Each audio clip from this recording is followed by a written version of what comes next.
Hi, it's Steve. Today we'd like to show you how to change the lower rack rollers on your dishwasher, and it's a really easy job. All we're going to need is a small flat blade screwdriver. Let me show you how we do it. Now, to do this repair, we'll start by opening the dishwasher and removing the lower rack and any items that may be in the rack.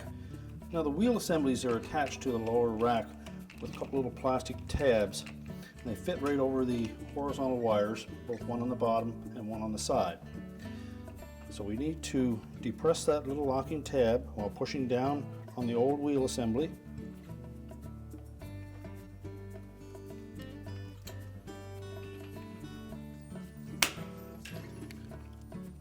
We can discard the old one.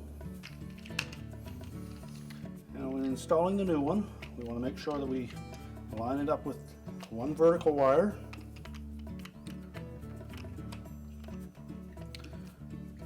And then while pressing it in against the bottom horizontal wire, we'll press up at the same time. And that will snap those clips into place and it'll be secure.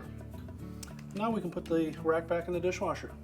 So we'll just set the rack on the door, allow it to roll back into the dishwasher, and our repair is complete.